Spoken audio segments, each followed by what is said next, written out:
It's Peter Mead, and welcome to Australian SEO Surgery. And today we're doing the old favourite live auditing. We have Jason Munn, Craig Campbell, and of course our co-host Nick Ranger. And how are we all today? Nick, how are you? And what's happening?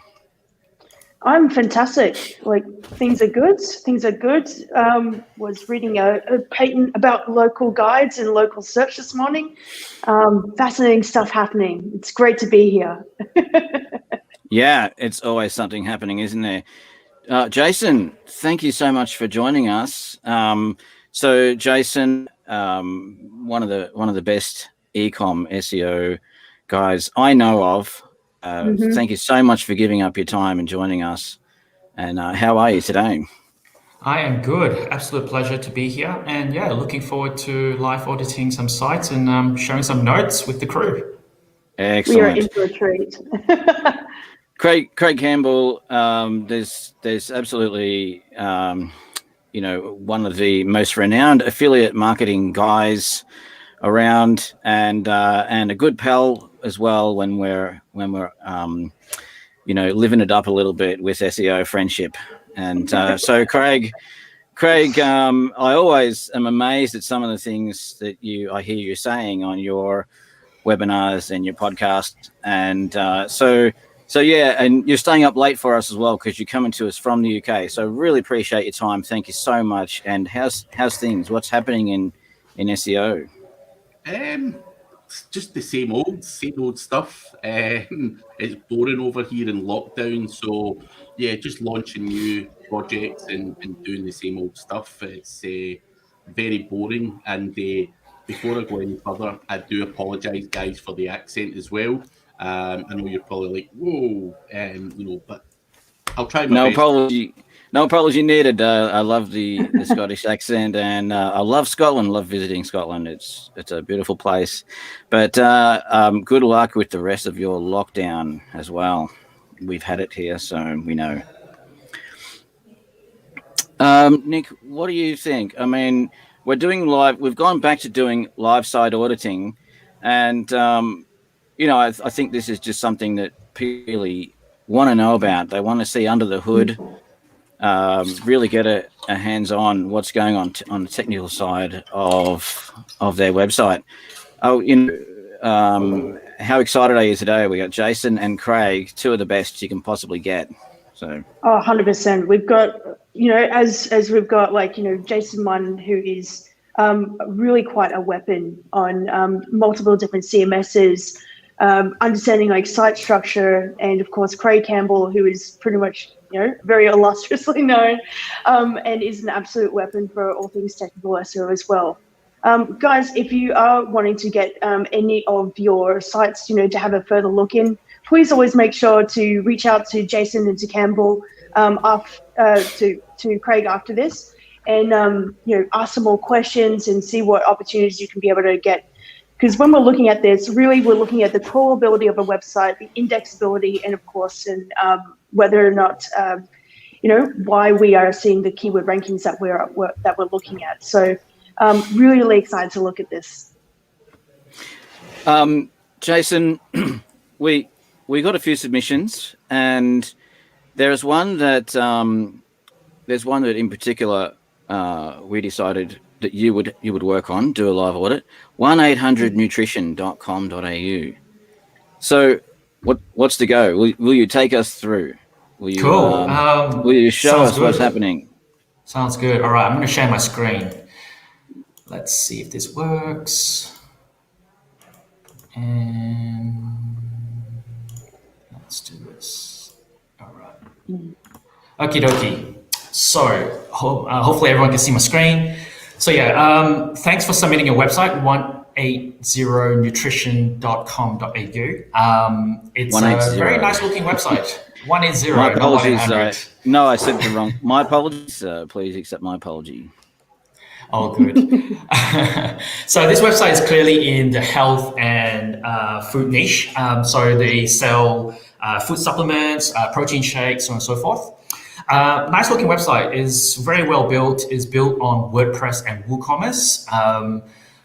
So naturally it's okay. It has good SEO out of the box. It has Yoast installed, so all the bells and whistles are almost there. So there are a few things that I picked up. So what I like to do when I'm auditing a website for the first time is to first look at the overall visibility trend of the website in the last 12 months. So obviously the best tool on the planet, SEMrush, has a lot of data on these kind of situations, right? So I plugged 180nutrition.com.au into SEMrush and just looked at the overall trends the last 12 months. So you can see that they've done some really good work. They've gained visibility over the last, from April through to November, and there was this drastic drop from November to December here. That piqued my interest a little bit. And obviously, if you don't know, Google launched an algorithm update between November and December. It was a core algorithm update, and based on industry reports, the update was pretty big, and is related to quality signals. So I suspect that the website was impacted by some EAT signals on the website there, because you are in the health food niche, so that the website could have been impacted by that. So when I say could have been, I'm pretty sure it has been. So the beauty with tools like these, like SEMrush, you can just click on to say December, and we can analyze what were the keyword losses during that period, right? Is this going to load? All right. Yeah, it's loaded. Cool. You can flick over to position changes.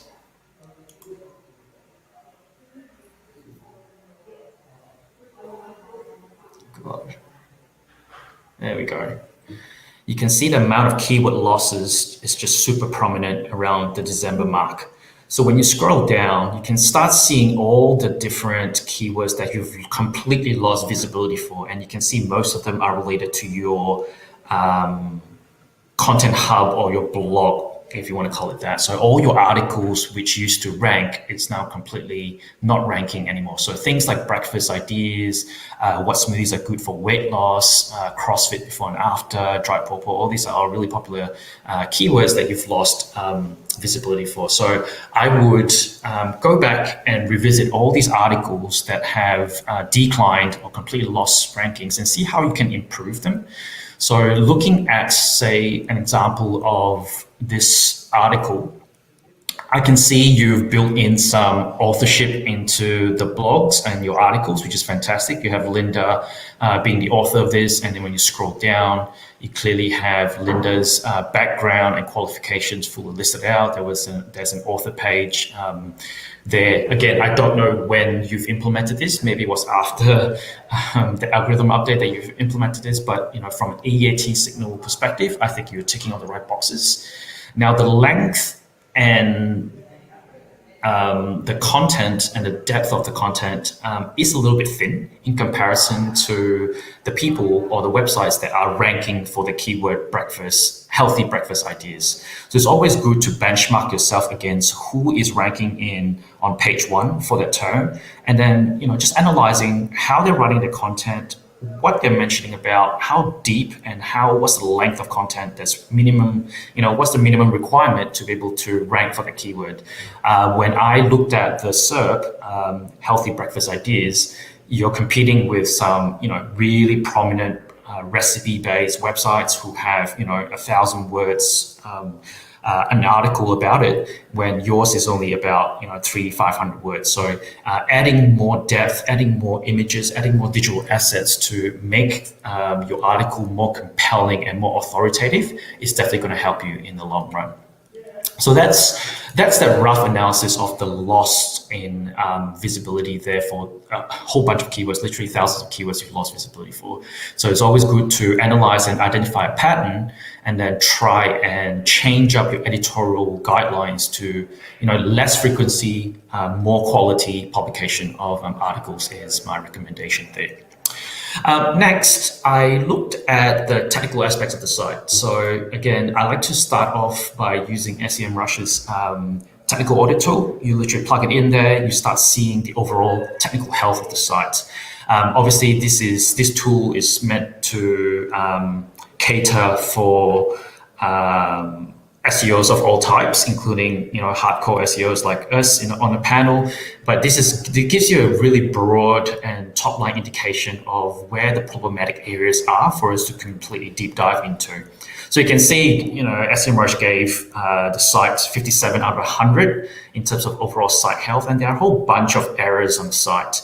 So I like to look at this as very broadly, and then start looking into the top issues there.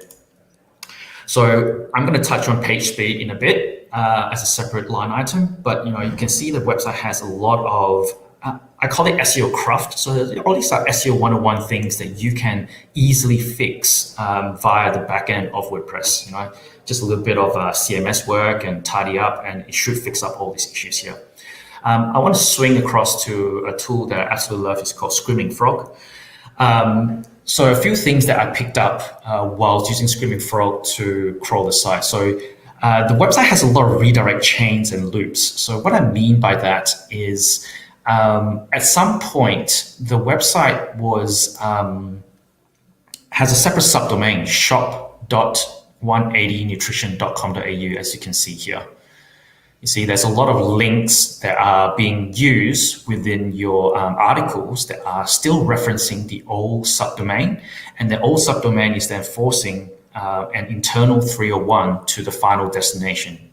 So the number of chains that happens also is impacting the overall crawlability of the site. So it's also diluting. I know, guys from Google say there's no dilution through our rankings, but hey, if you can tidy this up, it'll be much better and healthier crawl for this website in totality. So go and visit all your old blog articles and blog posts, and try and change up all the URLs that are currently pointing to shop.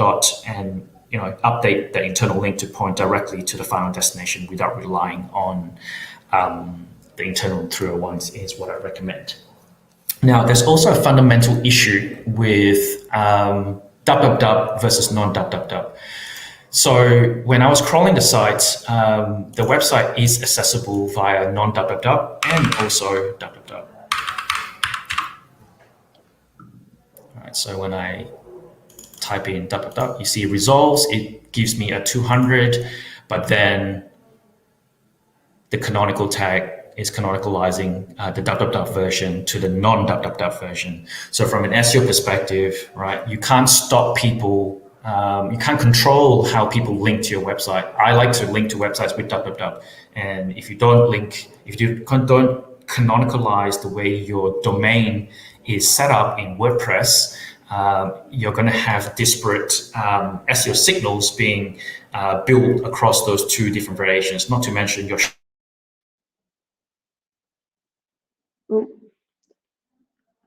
I'm having trouble hearing Jason. Is everyone else? Yeah, after this, just consolidate the to standardize the entire domain. It's just a simple setting within WordPress, and you'll be good. There are a few other things with on-site and technical. So one of the things that I've noticed is your page titles and descriptions. So from a description standpoint, you have a lot that are duplicated and a lot that are missing. So you can see there are currently 610 pages that are missing the meta description tag. Now, I know the meta description tag isn't used for evaluating rankings, but it's your two-liner elevator pitch when someone searches for your product and your services. By controlling that two-liner, you can effectively control the click-through rate of the website too. To your website. So it's always good to make sure that every single page has a meta description populated with strong call to actions, communicating your unique selling proposition, and communicating that purchase intent is also very, very important for all your product and category pages. Now, from a title tag perspective, now this is very, very important. So I'll show you an example. Actually, I'll flick back to here. So you see all of these. I think the way you structured your site is good from a usability perspective, but you've utilized the out-of-the-box WooCommerce tags for your products. For example, like Shop by Goal, weight loss. So you clearly tagged all your products that are related to weight loss to, I guess, artificially create this category, if you will. First of all, product tag, weight loss. Yep, okay, looks like a clean website. The H1 it's okay. I wouldn't call it just weight loss. What are you trying to sell here? So you're trying to sell weight loss supplements or weight loss protein shakes. So if that's the real keyword that you're trying to target, this should be weight loss supplements or weight loss protein shakes or weight loss protein powder, right? To be more specific. So weight loss in general is, are you selling me a recipe? Are you selling me a book? Are you selling me a fitness program? What are you trying to sell me? So be very, very specific. Now, with all these tags, one of the issues with WordPress is you can't control the title tag of tag pages. So you can see weight loss archives. So there's a lot of title tags that just have the default WordPress version that has archives in it. So you're underutilizing the title tag here. So if this is one of the categories that you really, really want to promote and optimize for, I would suggest you create a proper category within WooCommerce that would allow you to control the title tag and the meta description tag effectively, and also allow you to have unique content. So from a usability perspective, and from an SEO and search engines perspective, if you take that away, all these pages, they look effectively the same, because some of your products are also classified as a recovery-based product and also a well-being product and also a gut health product. You can see if you ignore the headline, it looks exactly the same. So you need to build some uniqueness to all these landing pages and all these category pages here. Again, recovery supplements or fitness recovery supplements. Pick the right keyword and optimize it with the right relevant on-site tags here. I would also recommend that you include a paragraph of content, unique content for all your categories, just to help Google understand the context of this page. Like I said, the product grid looks the same as the page that I just showed before. They look identical because I think all your products solve multiple issues and does have the crossover. So you need to build some uniqueness to these pages. So I recommend that you create a paragraph of unique text at the bottom of the fold. It's okay to be bottom of the fold or above the fold, whatever you prefer and whatever UX allows, and just build some of that.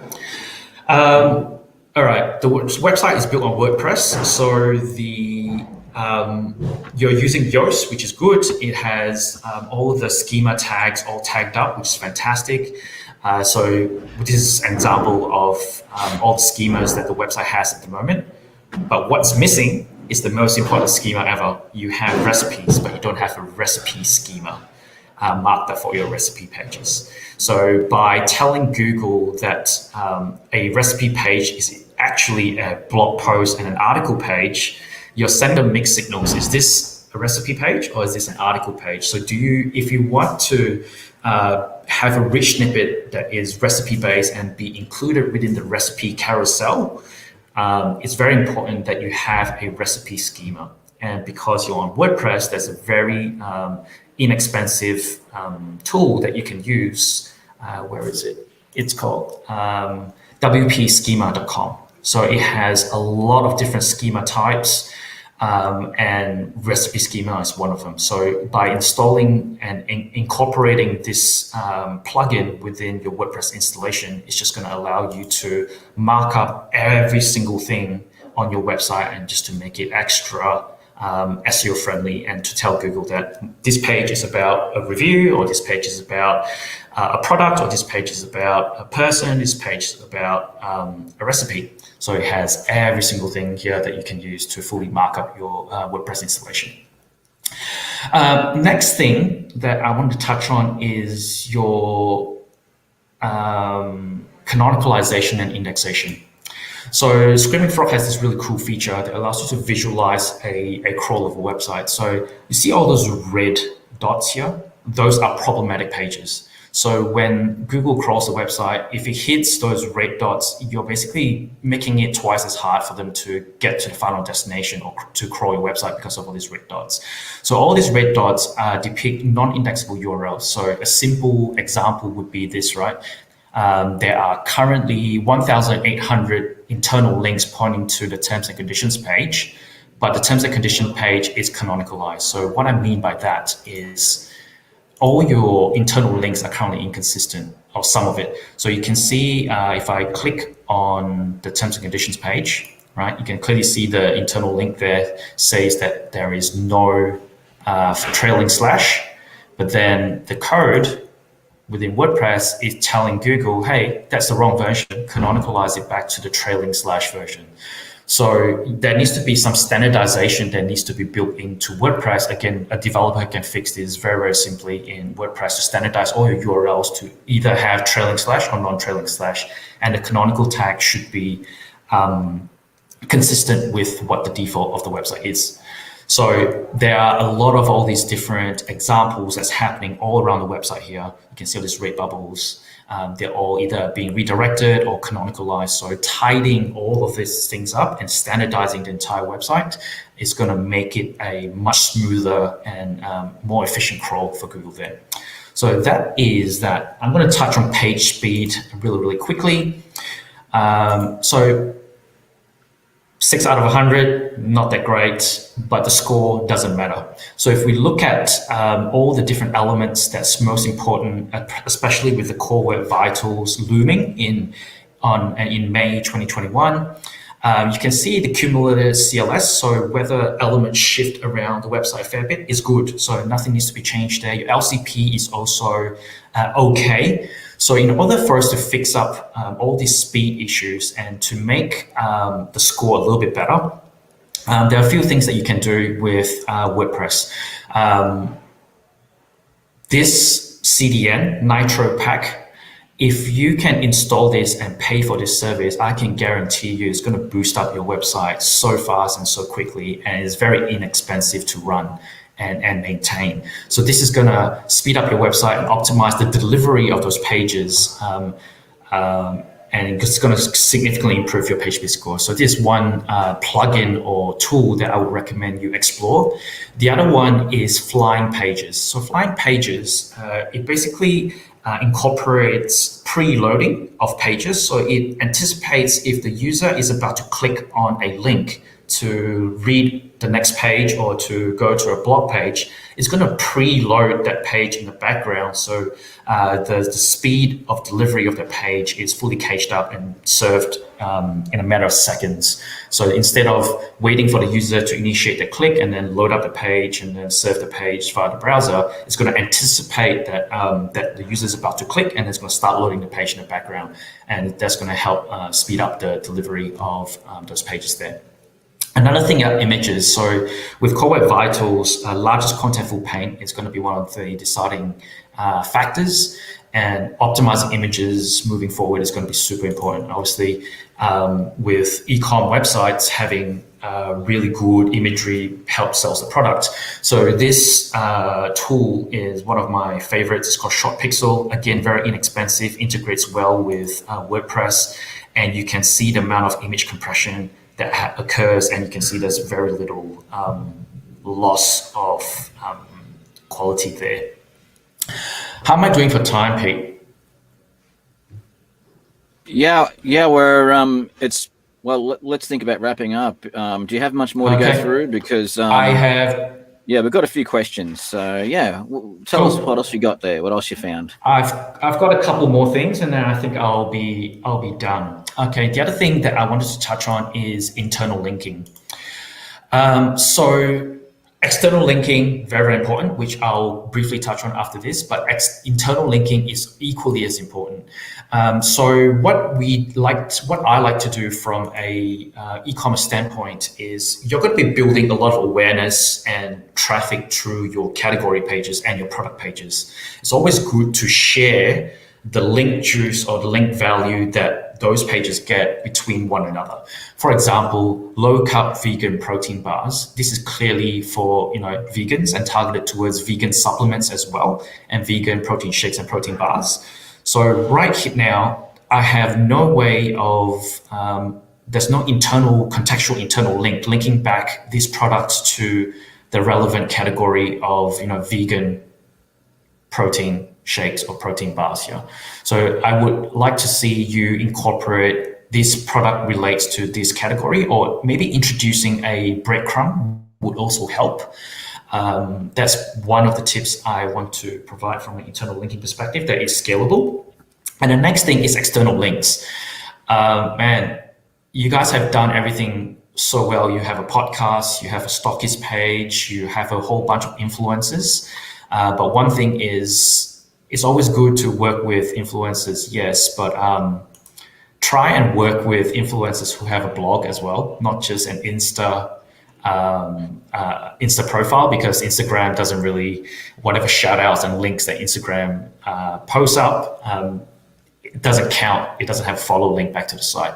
So with all these people, if they have a blog, I would reach out to them and say, hey, I'm working with you already. Do you mind linking to the website via your blog and say you're ambassador with us? So this lady, this naturopath, Linda, she has her own website, and I checked her website. There was no mention of 180 nutrition on her website at all. So I think it's all about just asking them, hey, we're working with you, we're partnering up with you, you're an ambassador, do you mind linking to our website from your own website there? Last thing, you have student discounts, and this is a gold mine for links, right? There's so many TAFE educational bodies, colleges, unis all around Australia. All of them have student portals, and those student portals tend to be indexable, and they all sit on a .edu domain, which is quite lucrative from an SEO perspective. All you need to do is get someone internally in the marketing team to curate all of these different unis that you want to partner with, and just reach out to them to say, hey, we want to do something, we want to give back to your students, we have a student discount, we want to be part of your page, here's the special code for all your students that you can use. And 9 out of 10 times they'll say, oh, great, this is a great product, you know, I'm going to include it into my student portal, and boom, you have a link from a .edu domain there straight up. So there's a lot of different link building avenues that you can explore here. But I mean, overall, you're doing a great job. I would say if I were to give you a score on overall SEO execution, it would be, 80 out of 100. It's just the last 20% that you just need to tidy up and clean up the website a little bit, and you'll be well on your way. That is 80-20 rule. Yeah. Wow. Thanks, Jason. That's a lot of info. Yeah, I get it. The 80-20 rule, it can be, it can take a bit of work to get that last 20%. I just wanted to tack on, because you were just talking about, and I just noticed some of those influencers, and one was a nutritionist or a one was a doctor, naturopath, things like that. That's pretty authoritative. Of course, we're talking about EAT. Earlier on, you started talking about some EAT related stuff. And there is a question here. Nick, do you mind if I ask this question, simply because I'm on a roll here? But Omid, he was saying that there was some changes, government changes. Sorry, that wasn't Omid. That was David. David Kirby said. David Kirby said that there were some regulatory changes in Australia, which regarding health food products, and people were forced to remove some content, which obviously affected their keywords. But do you think that sort of feeds into EAT, or is this really going to be EAT related? If you're talking about things like weight loss, which could be medically, I mean, what's the authority to talk about these kind of things on your website? Yeah, look, if that's the case of them just removing a whole bunch of content because it was, not in accordance to regulatory laws, then I think that's fair enough. I think they've anticipated that loss, but yeah, I don't know. I honestly don't look at the website. It has all the EAT signals built in. Like, it doesn't look like a spammy website. It doesn't look like a website that will rip you off. It has really good branding. So I think it's just a case of, them just removing some of those targeted keywords and content on the page to adhere to those new changes. But I don't know how the government is going to enforce that, right? Yeah, if I can add something, because we've got a similar client. Maybe they're talking about the September 2020 food standards updates, and where it is talking more about labeling around with food standard, like the food standards code. Maybe that's sort of what he's talking about, because that was a similar question that we got, and the advice that we said was really that this really just pertains to the general labeling and information requirements that are relevant, like on the actual packaging. If you're wanting to, also, have that reflective on the website. Basically, I think the example that we were given is like, if it's about like strawberry yogurt, like it has to contain strawberries. So that really, really good point that you made about the H1 on one of those category pages, where it was just talking about the weight loss and having like weight loss supplements, like all the product varieties that were there were about supplements. So I feel like maybe there might have just be a little bit of potential misinterpretation of that. And if I'm right in that, like, please shout out. And if I'm wrong on that, please shout out again, David. But that might be what that looks like.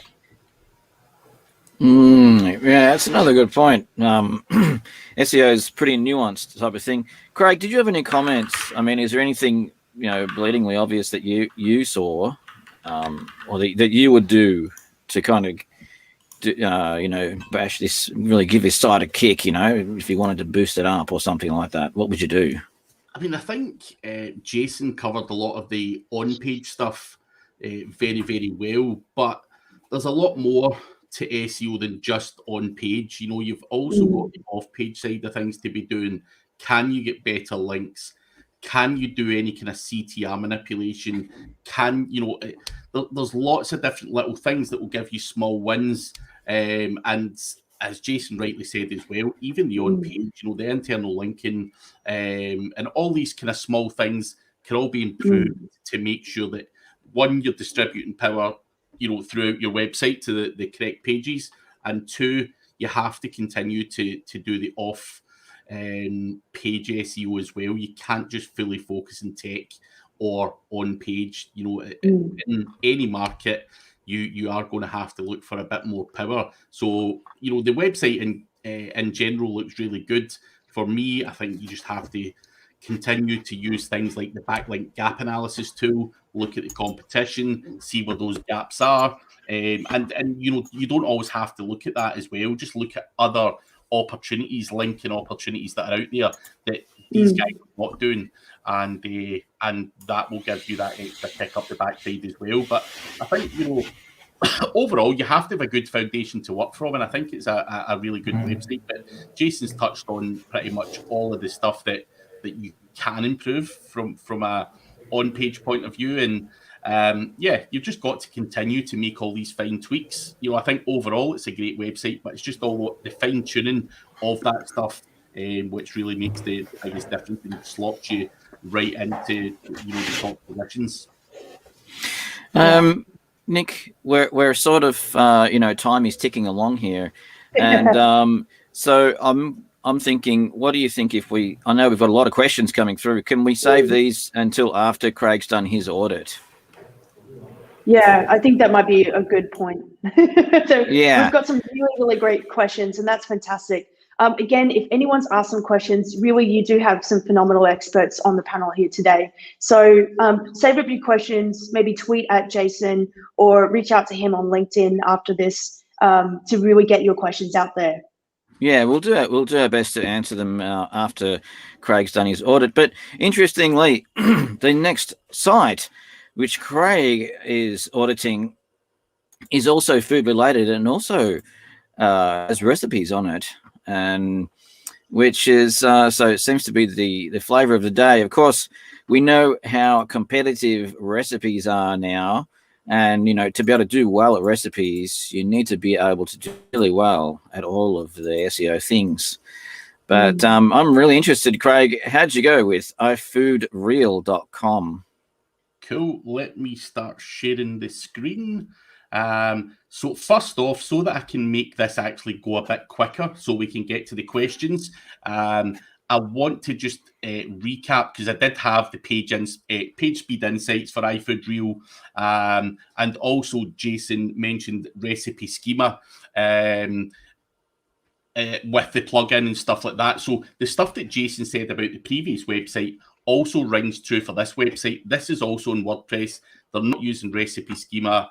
They do have page speed issues that can be addressed, and using NitroPack or WP Rocket's another alternative that I personally use to get that speed up. I put it through a couple of different speed testing tools, and overall there's work to be done there to try and improve some of the stuff on there. So I won't bore you all to tears with that information.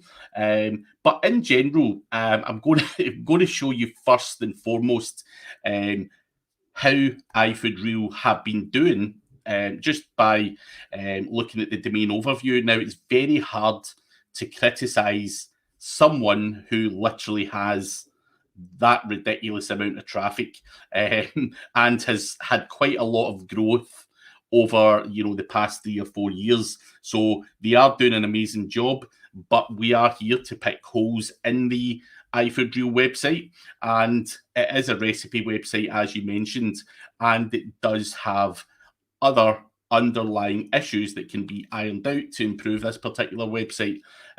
So one of the first things I'm going to focus on is the backlinks side of things. So the website does rank for a lot of search terms, and it's doing really well. But I've done a quick backlink audit, as I always do with a website, just to see what's going on. And in general, most of your links do appear to be non-toxic, but you do have 13.6% that are flagging up as toxic links. And that's something some people will agree. Some people would disagree that that's important. For me personally, I have regularly been targeted by spammers and people sending toxic links to my website. And it does have an impact regardless of what Google will tell you. I've had partial penalties. And if you go and check my own personal website out, you will see someone has literally thrown 1 million backlinks at my website per month and trying to screw things up for me. So when people say Google ignores toxic domains, that's not entirely true. I think you should have a look at that. You should be auditing that stuff, and you should be disavowing the garbage that you don't feel is attributed to you. Now, when you audit this, some of this stuff might not actually be toxic. That's something that's really, really important. Now, SEMrush here give you a toxicity score here of 100 for some of these backlinks. Now, up here at the top, it will tell you a score between 60 and 100, it's toxic. Between 45 and 59, it's potentially toxic. You want to have a look at these. So we have to have a look at these, and sometimes you can get marked as toxic basically because you're using anchor text that are not related to the website's brand or name. We all know that you can use partial match, sometimes use exact match anchors. You can mix that stuff up.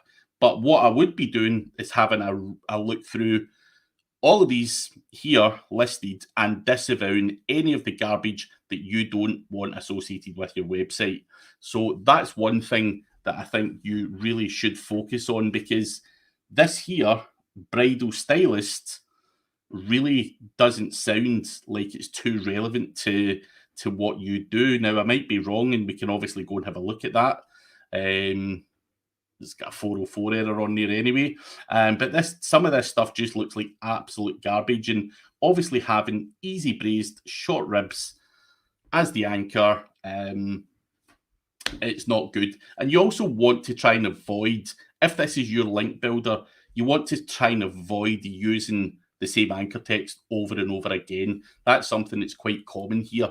However, in general, 70% of your backlinks do appear to be clean. So overall, it's a reasonably good job, but that is something that I would look at and I would clean up and regularly clean up, because that could be a competitor. It could just be a bad link builder. Who knows? I don't know the insides and outsides of how you operate, but have a look at it. Now, out with that, I done a quick site audit as well, the same as Jason. Now, I typically use SEMrush, which is a great tool, and I've also done what Jason done and run the website through SiteBulb as well. Just I like to compare data to see Craig, how things go. Craig, could you zoom in a bit on some of those points that just because we're having a little bit of trouble seeing that. But if you could zoom in when you're pointing out those sections, that'd be great. Yeah. Thanks. Thank you. No worries. So the site audit itself will flag up a bunch of errors, a bunch of warnings, and a bunch of notices. Now, I'm just going to quickly go into the errors. Just a couple of broken internal links, 404 errors, and a couple other minor issues there, duplicate title tags. Nothing hugely important here. And Jason also covered off the meta descriptions in his audit, where you probably don't want to have duplicate meta descriptions. You probably want to try and encourage people to click and get that engagement. So there's no major errors on here. Warnings wise, obviously your website does load really slowly. You've got to try and use some form of WordPress plugin that's going to help minify the JavaScript and CSS files. And NitroPack, as Jason said, has worked wonders for me as well. WP Rocket, and there's various others out there. Now, overall, there's not too much here to worry about either. There's a few external links that are broken, a few pages that need a few tweaks here and there, 193 pages that don't have a header 1 tag. Looking at these pages, some of them probably do need a header tag if you're targeting keywords with these pages. But again, in the grand scheme of things, with the size of your website, not a huge amount wrong there. Notices on your website, you have a whole bunch of links, external links that contain no follow attributes. Just be careful that you've not no followed something that should be followed. That's relatively important. You've got a couple redirects. Every website has redirects. You want to try and keep that to a minimum where possible. 246 links have no anchor text.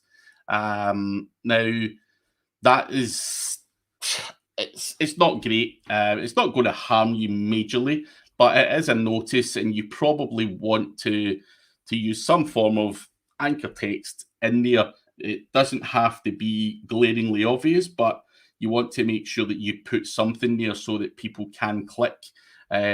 Also, when it comes to pages that are blocked from crawling, you want to make sure that these pages are not designed to rank. Now, when I was looking through this, do you really want your Carrot Cake Truffles page not to be crawled?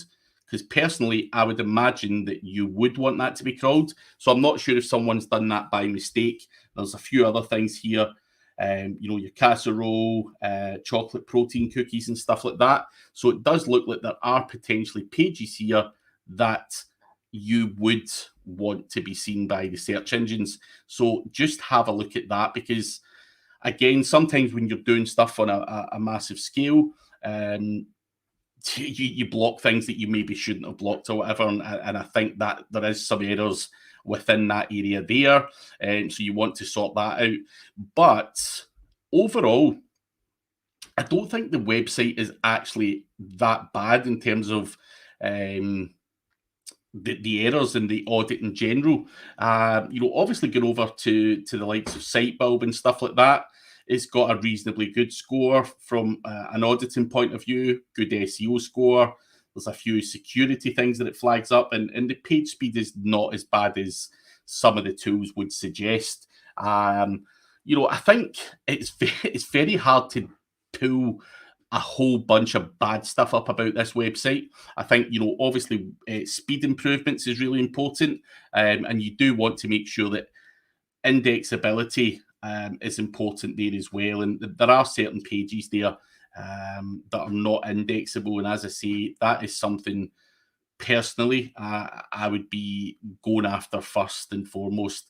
But overall, the website is a really good website, and very, very hard to really criticize Olina here, who is a mum of 2 boys and a wife to Alex, who's got an amazing amount of recipes on here, and obviously monetizes this through ads on the website. And I really did not appreciate some of the keyword volumes that were in this niche. It's really dinner recipes, 673,000 monthly searches for that. Obviously, try and tweak that and try and push that up onto page 1. Your traffic's going to improve significantly. But again, you've done an amazing job here. And to get up to that amount with that website on WordPress and, still do everything else you're doing, I think overall you're doing a remarkable job. You've also built up a good social media following and everything else. So again, all of that kind of stuff ties into people. I think it's just overall a fairly good job there that you've done. But the speed thing is the biggest letdown for me on this particular project. I think that's something that can be ironed out, and from there, just have a look at those toxic links and get rid of them. And I think you're to get a bit more improvement here. But as I say, I can't rip in too much. Great job. That's awesome. I think your mic is after 4 webinars today is like, oh, okay, I might start to peter out a bit. Not good. I'm just going to be greedy and ask the first question, Craig, because I'm always interested in your opinion about backlinks. And I know you talked a bit about backlinks for this site, but what I'm interested in is, you've also pointed out that some of these backlinks you would consider removing. Now, do you I mean, the old argument about you won't analyze or it won't hurt your site. John Mueller is saying all these things about, unless you've had a penalty or, you don't need to remove those links. What do you think? If they go ahead and remove some of those links, is it going to help? Yeah, I would say so for sure. I know John Mueller says his thing, but from my own personal experience, anytime I've done a disavow and I've had crap on my website, I've seen a significant jump when I've removed them. And obviously what you need to understand is John Mueller is there to tell people things that may not be entirely accurate. Google will just ignore it. This, you have to read in between the lines. I'm not critical of John Mueller personally; it's his job, but you can't believe everything that comes out of these people's mouths. And I think, for me personally, I think in terms of future-proofing your website, cleaning that stuff up and doing good housekeeping, you would do the same for your house. If you don't clean up your house and you wait for the rats to come in, that's crazy, a crazy way to look at it. And it's the same with your backlink profile. Why are you not regularly cleaning that stuff out? So it's and people will also counter argue that and saying, well, why would we do Google's job for them? Why would we give them this data? Why would we do this? I want Google to discount that stuff from my website, and that's it. So be careful what you believe and try these things out. Personally, it's worked out for me. My take on it is, right, if Google has created that tool and promoted that tool, it's there for a reason. It's there for you to use. So why not use it? That's a great point. It's your insurance policy, right? Exactly. Jason, Nick, what are your comments on this site? I know we got questions. There's one from Omid who has submitted that, and we want to make sure we ask that question. But Jason and Nick, what are your comments as well on iFood Real? Have you got something for us? Ladies first. Well, thanks, Jason. I think Craig has made some really, really awesome points, and I've got 2 things that I can sort of see from what Craig was saying. When he was saying that the owner has done a lot of work, like with a lot of different social media, getting a lot of that being brought in. Some of the things from a Google EAT experience that Jason was talking about. Have a look at your About Me kind of page. From a schema perspective, like a bit of schema markup, there's a bit of like a lost opportunity there where you can really have like same as links that actually bring in that relationship to all of those bits of social proof. So if you're already doing so much work to showcase who you are and what you do, giving Google that really great signal, added to that page is a really great opportunity.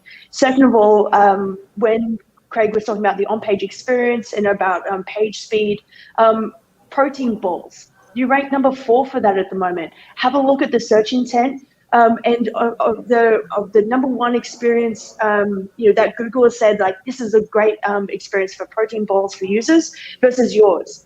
On your protein balls page that ranks at the moment, like, the first thing that I see is this massive image that kind of, I have to scroll and scroll just to get to the protein balls recipe, versus maybe like eatingbirdfood.com.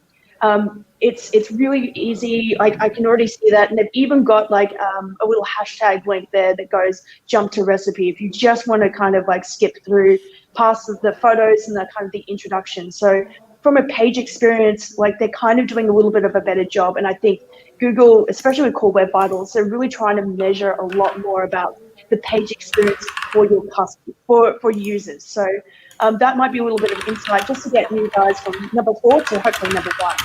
Yeah, right. That's great, Nick. So I guess just so far as practically putting that into practice, what I found is lots of times when I work with people, with clients and people who, what ends up happening is it's difficult because they're doing so much work and focusing on so many things. It's really difficult to be able to sort of figure out how to hone in and drill into that stuff. So what you've noticed there is obviously you've looked in SEMrush, you've identified that that they're ranking 14 balls. You've figured out which page it is, and then that helps you. I mean, that's sort of a system for being able to systematically figure out which rankings are doing well, which pages, and then how, and then sort of drill in and work in that way. I guess that's the bit of advice that I would add, just from a point of view of actually getting things done, because it can be difficult when you're focusing on so many, you're publishing all the time, you're getting articles written, you're doing all these things. How do you go back and make sure that you're really smashing it? So I would add that bit of advice as well. Jason, what other comments do you have there for us? Look, I think half of the battle is coming up with content ideas and making it engaging. And I think to Craig and Nick's point, they've done a great job at doing that. It has a very engaging audience. The readership is high. Traffic is high. Traffic is good. Now it's all about creating some scalability, right? So when you have a recipe page, then mark it up with recipe schema automatically. So you get the rich snippet. If you're writing a long form piece about how to cook, I don't know, spaghetti bolognese, find out different ways of marking it up so you can trigger fidget snippets. So it's about the next 20%, squeezing more out of what you're currently ranking for, and getting the top spot is all about what it is. And another tip I want to give them is you're monetizing the site with ads, no problem. But those external scripts that you install on your website, they are the biggest speed slowing factor known to mankind. So in Google Tag Manager, boat anchors. They are boat anchors for sure. So if banners and ads on the site there. So try and have a look at Google Tag Manager. Try and delay some of those tags from firing, just to improve page scores a little bit, page speed scores a little bit. Great. So Omid Abbasi, he's pretty much, I guess, asked the question that we've all been trying to answer today, which is we used to publish posts all the time, but didn't see any steady SEO traffic, and we want to revive our blog, but still unsure if it's going to pick up. How could we audit our website and ensure our website is SEO optimized? What should be our starting point? Well, I will say go to SEMrush, stick it into the SEMrush site auditing tool, and start working on it and really start doing the bits and bobs. But also take the advice from the other SEO experts here today. But what Nick Ranger, how else would you answer the question here from Omid? Well, I think we all should also just look at what is Google ultimately wanting to rank. Yes, from a technical perspective, like if it doesn't crawl, then it won't index. If it doesn't index, it doesn't rank. Fair enough. But Google really wants to give the best experience for users. So if you start with that logic and work back from there, then you're always going to have a really, really great result at the end of the day. Like sometimes we try to over-tool things and really over-engineer it. But if we keep it really simple, I think, that's why iFood Real has done a really, really great job. She's kept it really personable. She's got a great audience. Our audience understand who she is and she's speaking to them. And I think that's a really great formula that's working for them. Well, we've still got a lot more questions here. Perhaps I'll throw this question over to Jason. No, actually Craig, because Craig was talking about meta descriptions, about uniqueness. So the question from Jeff Roberts: how important is it for meta descriptions to be unique from other content on the page? Can it be a heavy lift to write unique? It can be a heavy lift to write unique meta descriptions, especially if there's hundreds are missing. I mean, how important is this, really, to get your meta descriptions right? I mean, again, this is one of these things that people argue about all day long. Meta descriptions, for years I used to leave them blank and my website still ranked. But Nick said it, and I think Jason said it as well. You need to consider what people see when they search for your keyword or whatever it might be.